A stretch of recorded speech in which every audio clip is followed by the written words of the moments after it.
ఇప్పుడే జీ5 app download చేయండి. చూడండి మీ ఫేవరెట్ టీవీ షోస్ ఎప్పుడైనా ఎక్కడైనా. ఇది నైని చీర. బాగుంది మమ్మీ. ఇలాంటి చీర కొనుక్కొనొచ్చి మీ ఆవిడకి గిఫ్ట్గా ఇవ్వు, కానీ కట్టుకోమని మాత్రం చెప్పకరా.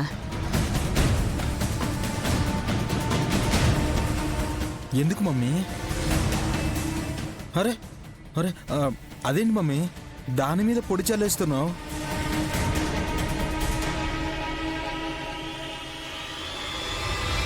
భాస్వరం. దీన్ని చీర మీద చల్లి ఈ చీర నైని కట్టుకునేలా చేస్తే ఆ తర్వాత నువ్వు భక్తుడిగా మారిపోయి హారతీస్తే భగ్గుమని అంటుకుపోతుంది. చీరనా? ఈ చీర కట్టుకున్న నయని. అమ్మో, నీదేం బుర్ర మమ్మీ. అరే, ఇంత చిత్ర విచిత్రంగా ఆలోచిస్తున్నావు.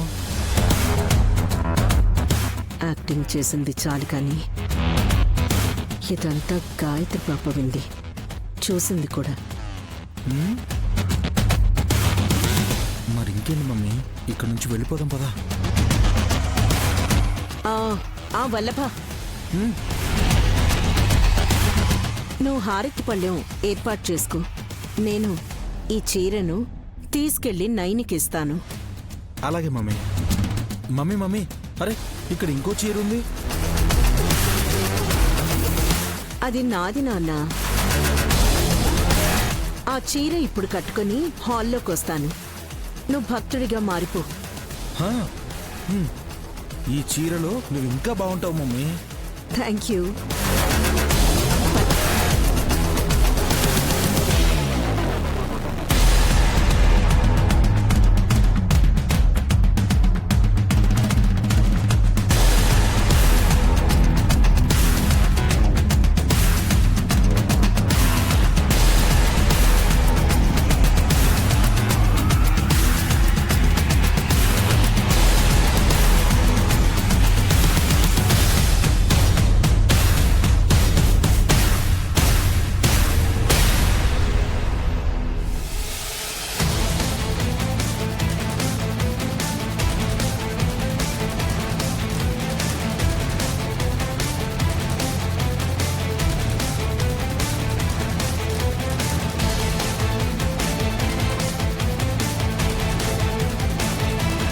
చెప్పానా?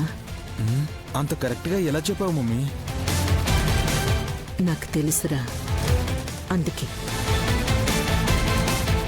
గాయత్రి పాప మన గది వైపు వచ్చేలా చేయమన్నాను.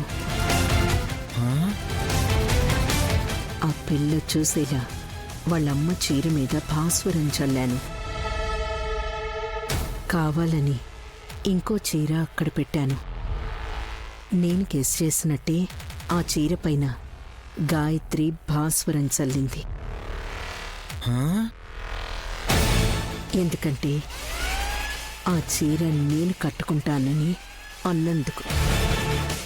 జీ5 యాప్ డౌన్లోడ్ చేసి అన్ని ఎపిసోడ్స్ పూర్తి ఉచితంగా చూడండి.